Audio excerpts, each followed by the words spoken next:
genuine conversations with unique minds on the threats, the complexity, and the geopolitics shaping our world.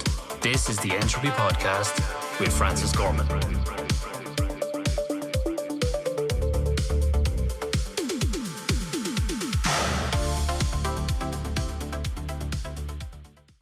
Hi everyone, welcome to the Entropy Podcast. I'm your host Francis Gorman. Before we dive in, if today's conversation challenges you, sparks a new idea, or sharpens how you think about the world, don't keep it to yourself. Subscribe, leave a review, and share this episode with someone who enjoys staying curious.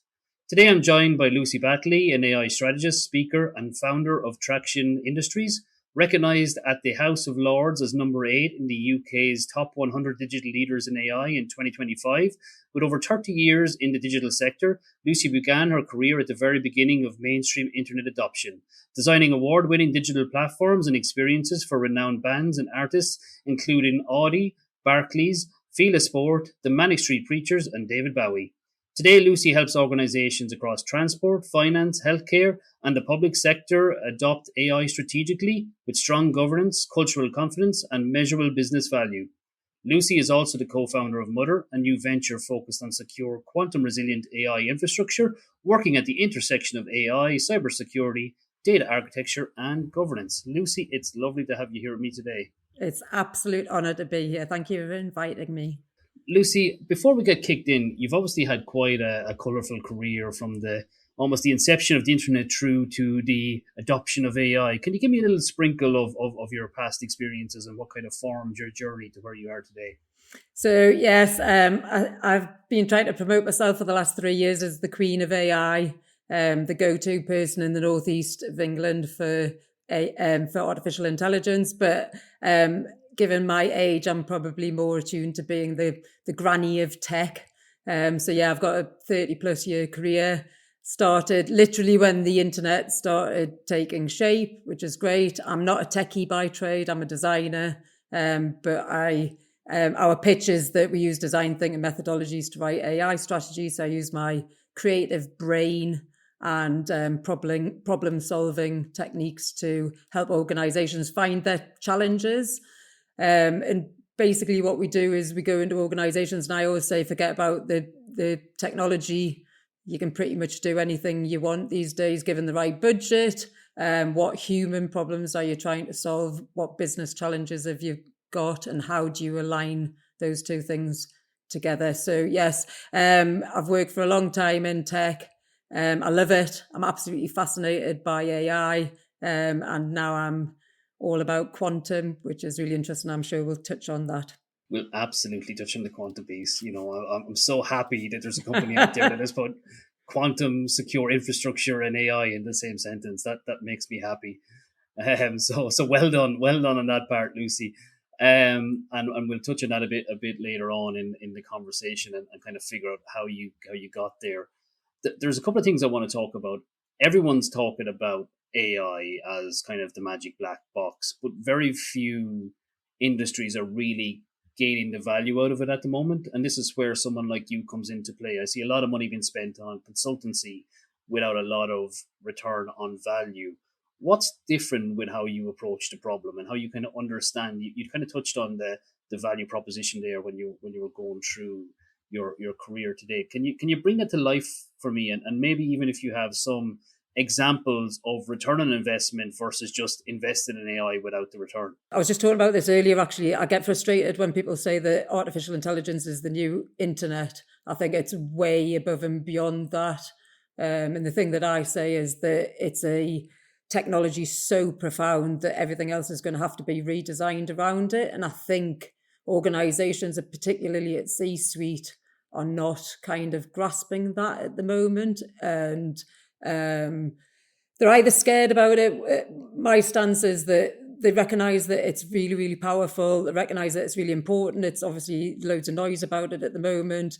They're either chucking loads of dollar at it or ignoring it. Particularly, I'm going to do a little bit of a nod to the Northeast. I get a lot of manufacturing businesses coming to me and saying, love what you're doing with AI, Lucy, but we're just not digitized yet. We're nowhere near looking at artificial intelligence. And my response is, that's perfect. blank sheet of canvas, you can leapfrog over the digital transformation bit and go straight into the AI. But mainly people are nervous about it. They don't understand it when you start talking about it, particularly things like quantum. It's very, very complicated. And they don't want to put the hand in the air and say, we don't really know what's going on. That's where we come in terms of making sure that organisations are comfortable with what it is. And like I mentioned before, we take a very people-first approach. I know other people say this, but we really do. And importantly, we make sure that there's lots of different representations from an organisation. So the process that we go through is creating a lot of workshops and making sure that they're mixed teams of technical and non-technical. So making sure that HR, legal, ethics are all in the room at the same time, as well as InfoSec, IT, designers and the digital teams, that they're all mixed up from day one, so that one, you get them on board with what you're doing, but also you get that different kind of collaborative thinking and different perspectives. And going back to your question about return on investment, yes, there's loads of noise. Everyone's investing in AI agents. Lots of people are doing it themselves, which is great, as long as that's done safely and securely. But it's about making sure that that you're solving problems rather than just slapping some AI on top of your workflow process that don't actually work. So this is interesting. So we map out various workflows. So we've started calling AI agents AI colleagues, because we develop ones that are slightly more complex than simply doing single tasks or a series of tasks. We're actually understanding what a full colleague can do and replicating that, which becomes very, very powerful. And I know you're going to ask this question, but before you say, is that about getting rid of people and replacing them with robots? No, it's about making sure that companies are resilient and sustainable and that they can grow exponentially without actually having to increase their workforce. So it's not about getting rid of people, it's about making sure that they can escalate. In terms of return on investment, we've got a really good case study. We implemented 6 AI colleagues into an organisation of a spend of about £500,000, and within 10 months we got £6.5 million return on investment, so 7-fold, which is absolutely brilliant. But that's about understanding what the real issues were in the first place. And part of the success of that was something that came out of one of the workshops, in terms of we spotted not a fault but an opportunity in what they were doing and capitalised on it. So that's about being strategic from day one and having that kind of design thinking process. I was going to say, Lucy, I'm going to fire my investment manager and give you 500 grand and see, can you give me 6 million of a return? That would be fantastic if we can work something out. But then you said you have to know what the problem is, and that's where I probably fall down. I don't have a problem big enough to size at the moment. But that's the point. From 30 years of experience, I've started to notice that I'll go into organisations, they'll say, Lucy, we've got this big problem over here. And what I'm good at is interrogating that problem, asking loads of questions, asking more questions. I'm quite, you'll get this from today, that I'm quite bolshy. I'm known to be, but I'm known to be Lucy Batley, the one that asks the question that everybody else in the room's thinking about and is too afraid to ask. And then you get the point where actually your problem's not over here, it's down 3 miles over there in a tiny little corner, and it's actually quite an easy fix. So, and a lot of organisations don't actually understand their workflow processes, which sounds bonkers, but it's true. You've triggered me now with the term AI colleagues and talking about processes and the lack of understanding. We accept thousands of human error incidents a year without much fuss, but if you get one algorithmic failure, it becomes kind of a scandal and it's in the papers, and everyone on social media is talking about how the agent deleted the database. Is AI being held to a standard of perfection that we never actually demanded of the workforce? Oh, that's a good question. We know this. AI makes mistakes. Humans make mistakes. That's why they put rubbers on the end of pencils, because humans make mistakes. I get frustrated that, the AI hallucinates. Of course it hallucinates. It's based on statistical probability. It's guessing. which is why you always need a human to clarify everything. One of the issues I've got is people keep saying, oh, if you've got a $10 a month subscription tool that'll fix everything in my business. And it's like, it just doesn't work like that. And I make a big distinction between general tools, so Gen AI, generative AI, so your Geminis, your Claude and your ChatGPTs of the world, and bespoke technologies, which is what we specialize in, which, with the background of machine learning, they're two very different beasts. So we're trying to gain data-driven insights rather than Gen AI tools. And I think people don't understand the difference between those two things. People are getting frustrated at the moment that it's not delivering on the promise that it had. We're still in the infancy of the new wave of AI. I'm not going to say it's new because, you'll know that it's decades old in terms of machine learning, but we are literally in toddler stage. We need to learn how the AI works. The AI is constantly learning from us. So it's got to be that two-way education piece. The more you work with these technologies, the more you realize the limitations of them, but you can also see that there could be huge value with its potential, a couple of tweaks and the advancements that are coming. There is an incident. I was talking to someone this morning and they triggered me to stand back and take a bit of a look at my life for a couple of minutes, and then I got busy again and had to move on. But for a couple of minutes, I was contemplating the extent of AI in my life and the amount of decisions that are still within my control that I have made as a human being. And what I mean by that is I went to the office this morning. I used Google Maps that obviously had a predictive algorithm run to give me the best traffic patterns. And I have to ask myself, are they the best patterns in traffic for me to get to the office or for me not to cause congestion on another route if I go that way? What's the driver behind it? I assume it's in my best interest, but I don't really know.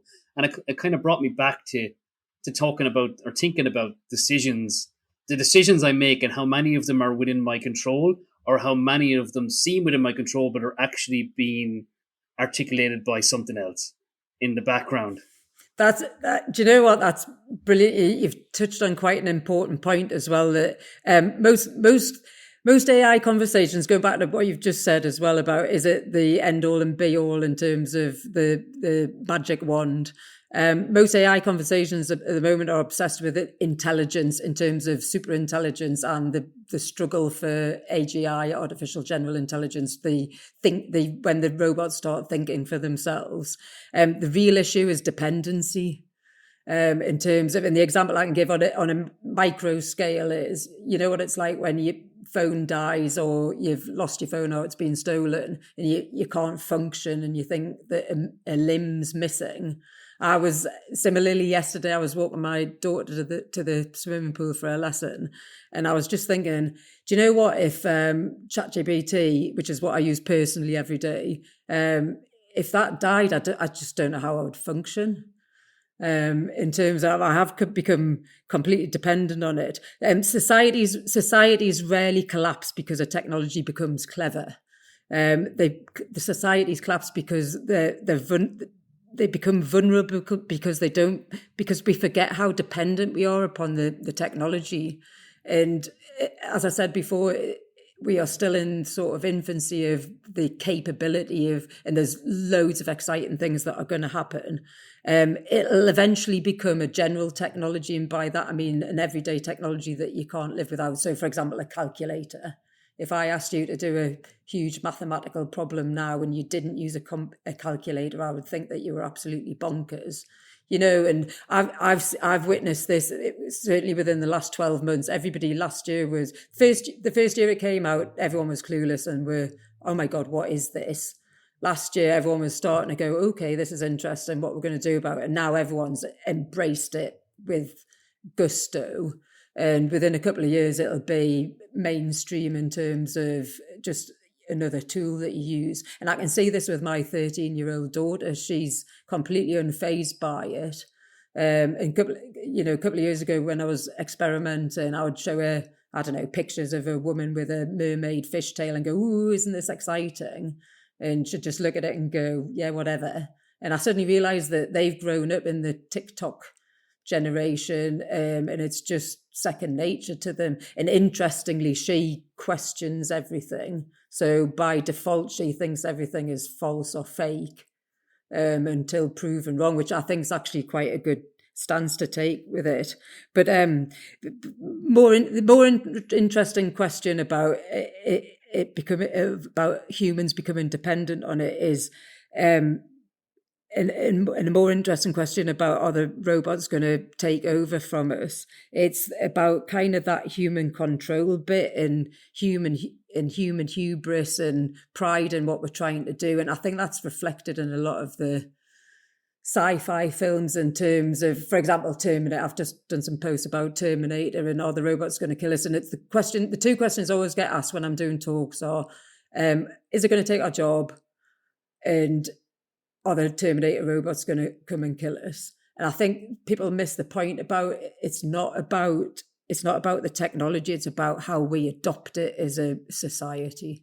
That's it. I actually want to hear your view on will it take our job, and not from the viewpoint of smashing AI, but on the viewpoint of how do you think society will adapt in the next 5 to 10 years as agentic becomes more robust, like that you can sit at home and watch TV whilst an agent goes off and does your shopping based on what's in your fridge or what's not in your fridge. And I can't wait for that to happen. I hate Elon shopping. Musk's Optimus walks in and cooks the dinner when it arrives. Like, do we become those big blobs in floating around in chairs, or like do we lose the very thing that keeps us curious is probably the question. Where do you see this going if you were to put your futurist hat on in terms of jobs, in terms of our ability to sustain in jobs of the future, really? The jobs one's a really good question. The media are doing a really good job at the minute, and I've noticed this recently. It's all about job cuts. Oracle cutting 30,000, Meta cutting 4,000, whatever the numbers are. If I'm being bluntly honest, I think some companies are using this as a bit of an excuse to do a cull. I think the economic depression, and I'm going to use the word depression, is cause of that rather than artificial intelligence. I do think they're using it as a bit of an excuse, and the media are jumping all over it. I think it's about a balance. There's some great case studies. The most recent one is IKEA. They realised they've cut their customer service staff by 47% and replaced them with the bots.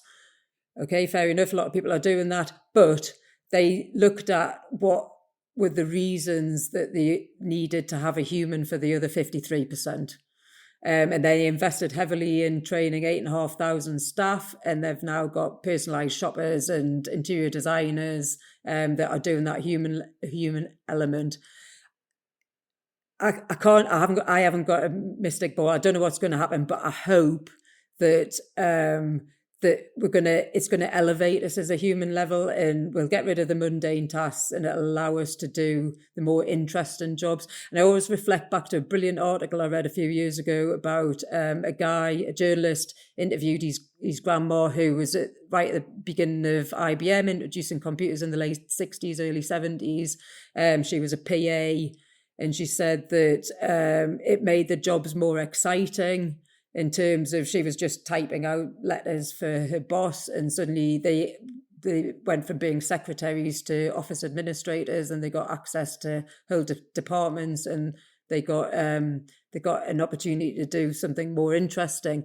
The bigger question is, if we're successful, and I'll come back to this, I do think we're on the brink of utopia, dystopia, at the point where all the automation tools come in, and we've got more free time, God willing, that we've also got more cash in our pockets because Elon Musk hasn't taken it all. What do we actually do with our time and our free time in terms of, I don't know, every time I talk to entrepreneurs and I say, oh, what are you going to do when you make when you're a millionaire? Travel. They always say travel, which means that we're going to have some sort of tourism industry to function with that.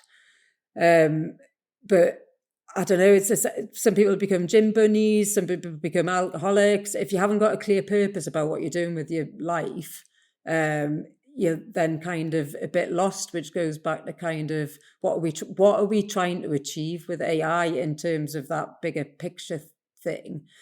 Go back to your question about jobs and how the workforce is going to change.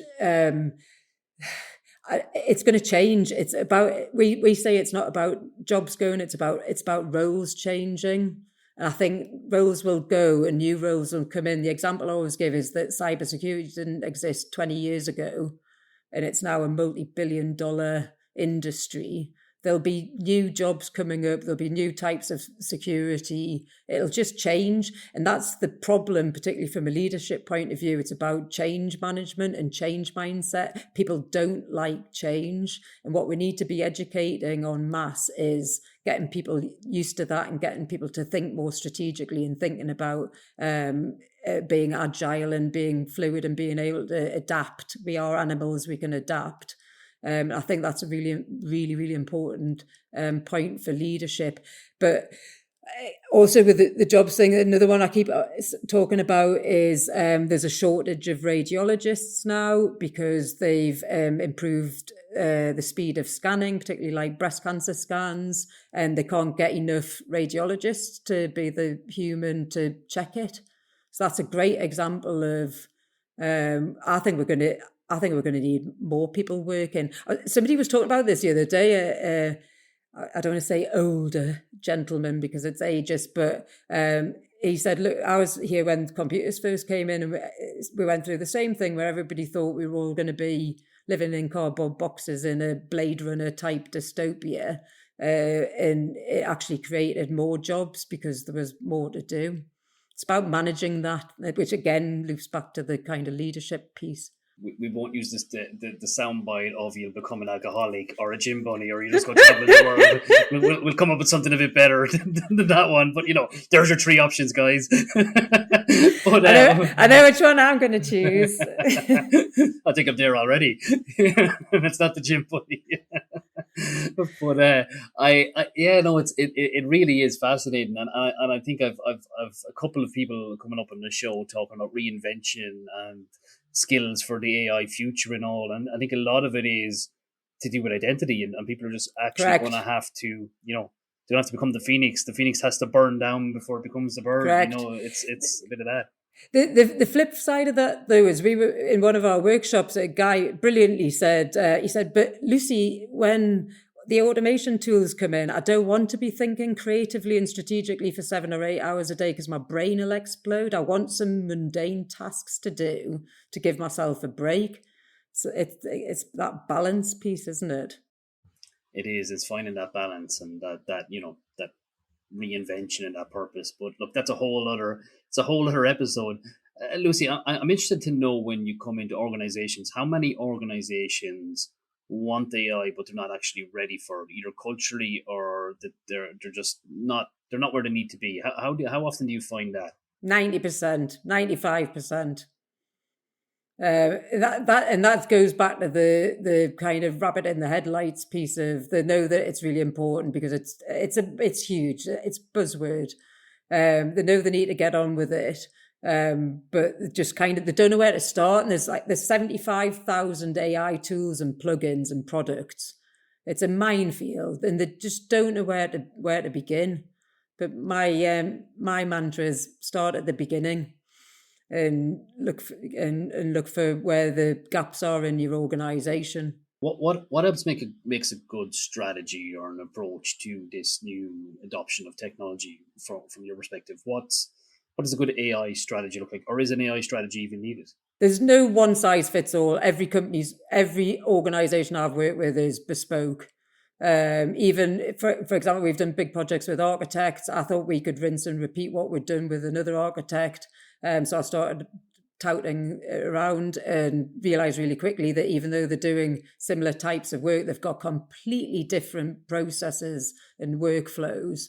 It's really about going back to that identity piece. It's about really understanding who you are as an organization and where you want to be, and the AI strategy should align with your organizational strategy. That's the key bit to it. What are you trying to achieve? What purpose are you going to have? And one of the best quotes I've had, testimonials from a client, is I haven't worked with anybody as outcome focused as you, Lucy. So it's about starting from the beginning, small steps in terms of, we always advise organizations to test in isolation, do an MVP or a proof of concept, and then scale it up once you've got buy-in from your colleagues, and also that you've made sure that you've got the right governance and security, etc., in place. So it's that scalability piece. But also, what's the end goal? And that has to align with your business values and your business objectives and your vision and mission. How often have you gone into an organization and they've started with a vendor said rather than the requirement is? Well, I'm very vocal, and I would just throw that straight out the window, because that's not the right approach to it. I get frustrated with people saying, "Oh, Lucy, can you come in and sprinkle some magic AI dust on us?" And I'm like, "Well, what do you want to do?" And they're like, "Oh, well, we don't care. We just want to be able to say that we're AI or native." And I hate native AI. It's a nonsense. We just want to be able to say that we're an AI organization. No, wrong, doof. That's the wrong approach to take. And we are very clear when we go into organizations that AI might not necessarily be the right tool. We joke in industry that it's automated intelligence. Quite often they'll come to me for some AI. And what we're actually doing is some bespoke automated technology that will help fix a problem. But it's not about just sprinkling on. And we're very clear about that. AI should not be the default tool just because it's the shiny new thing in the box. It's about getting the right fix for the right problem. I'm very happy you said that. That was going to be an instant fail if you said anything different. Thank you. I'll take that. Lucy, I want to talk about Mother now, because this really drew me in when I saw it. And I think I've probably been talking on the show for quite a while around AI becoming the new technical debt when it comes to a post-quantum era. Your entire hypothesis for Mother is building AI on quantum-resistant infrastructure. Can you just bring that to life for me? Because I love this. So this is something I have to ask about. Okay, so Mother was born out of so I'm based in Newcastle in the northeast of England. We've got a fantastic membership organisation called Cyber North, which is for cyber security businesses. I was at the retirement. I'm going to do a plug for Phil Jackman, retired. I keep calling him Hugh Jackman, but that's Wolverine, isn't it? Phil Jackman retired probably about a year ago. And I met John Holden, my now business partner, at the retirement do. We clicked. We were trying to meet up for a coffee and chat further, and it didn't happen because both busy. And then we re-met in October last year at the Cyber North conference in the Civic Centre in Newcastle, where I was speaking about the EU AI Act. And I was asked to do a podcast in the break with John, and the entire conversation was about, why are there not more cyber AI companies? Why do organizations still have IT, cyber, and digital teams and completely separated? They're barely talking to each other. Conversation grew from that, and we said, right, gap in the market here. Let's do it. It'd be great to do a project together. So we started planning and plotting, and then we launched Mother. On the base, the name came from the computer from Alien, but also I'm a mother. I was a bit nervous about rebranding from the Queen of AI to the Mother of AI, but I seem to have done that seamlessly. But yeah, artificial intelligence needs a mother. It needs protecting. We're at the stage now that people are starting to implement it left, right, and centre. I'm very concerned about AI agents, particularly homegrown AI agents that people are putting into their organisations without securing the data. I think we're going to see some huge backlash from this. So we take very much a secure by design approach. So John's background is in fintech, it's in banking. He's got a lot of experience of working in banks. He's an infrastructure designer. That's his expertise, but also 20 years experience of working in cybersecurity. So it's about addressing all of that. But again, going back to what I said before about doing that from day one. So it's secure by design, but secure by design from day one, but also making sure that governance piece and the ethics piece comes in. I'm really passionate about the ethics bit, particularly about bias. The quantum resilient pieces, we've got some technology. This is the other bit about quantum. We're moving away from algorithms and code to mathematics and physics. So it's a completely different beast. So we've created this eco-structure, a layer based on probabilistic and deterministic mathematics. And it's about mapping the variables in between the spaces in between the data without actually touching the data itself. And everyone keeps saying that quantum's a theory. It's not. There's 300 quantum computers at the moment in the world. They're not all fully integrated quantum computers. They'll be hybrid between traditional computers, AI, and using quantum for certain elements of it. But people are just not ready about it, and I don't think people are thinking about it as much as they should be. But yeah, we've got a quantum. It's very difficult to describe it because it's mathematics. It's an ecosystem, so it has to be designed around your infrastructure and your data, which is why all of those pieces of the jigsaw need to come together to make a whole. So in short, it's stop being in silos and let's start looking at things as a whole project. Oh, I like the concept, and I specifically like the fact that we're talking about quantum and AI together, not just deploying AI on as is infrastructure, but ensuring that the stack is safe, because we're going to spend probably the next 5 to 10 years ripping out AI products that went in for the last 3 to 4 years and replacing them across the globe to be safe, to be secure, and to be resilient for the future. So that's really interesting for me. When you go into an organization and say, I'm going to build your AI in a quantum secure stack, do they look at you like you've got two heads? Yep. Or do people go, cool? Yeah, absolutely. You've just identified one of the massive problems is legacy systems. So when we're going into organizations, they've got 53 different bits of software that are doing 55,000 different things, and they don't talk to each other. What I would like to do, being bolshy, is go in and rip the whole lot out. And some organizations are doing that. We've worked with companies that are spending multi-million pounds ripping out the systems and starting from scratch. And that's the way to do it. But obviously, that's a budget constraint for most organizations. It's kind of, but the technology is moving so fast that there's ways around this. So we tend not to touch software. So there's no point reinventing the wheel. So when we go in, there's no point redesigning Oracle because it already exists. The important bit is the data. Data is king. Data is the valuable bit. So what we'll do is build this extra layer over the top of it and use APIs, either existing ones or bespoke ones that we design ourselves, and extract the data from that. I call them data vacuum cleaners. The sexy bit, the clever bit is working out what you want to do with the data before you start. That's the difficult bit. Again, going back, it's not the technology is not the hard bit. It's the strategic thinking around it. Yeah, the strategic thinking around it, the pen on paper before the technology hits the ground. Correct. And I get criticised all the time for using pen and paper. So when I do my workshops, I use physical marker pens and post-it notes, and everyone's like, are you not using a digital whiteboard, Lucy? And I'm like, no, because I know from psychology that your hand-brain coordination gives you better results, but also it's faster, and it means that I can constantly, rather than tapping away at a computer loading up some post-it notes on Miro, I'm interrogating the question and asking what do you mean by that? What do you mean by that? I don't understand. Why are you doing it that way?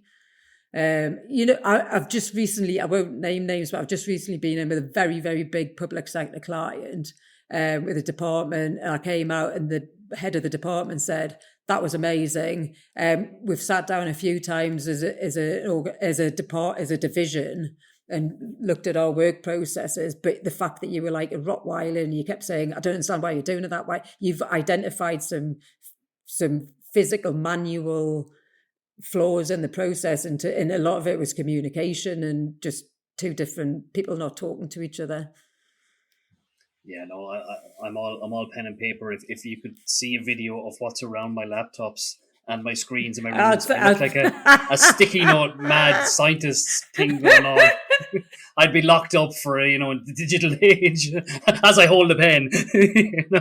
So I'm totally with you on the pen and paper. My brain only works properly when I write it down and scribble it out and draw a little smiley face beside it at the end. Exactly. I'm with you. We're aligned on that one. Lucy, before we finish up, I kind of want to ask you.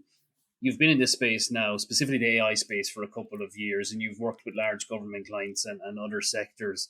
When you take a stand back look, what's changed? What are the key takeaways that you've seen thematic across those organizations, either in terms of culture, shift in mindset, or just technology constraints with legacy tech or whatever, or something that could be completely obscure that I'm not even calling out now? Is there anything at all there? Can I be honest? I think people are still not waking up and smelling the coffee, genuinely. I think some people get it, and we've worked with some amazing people who have got that foresight.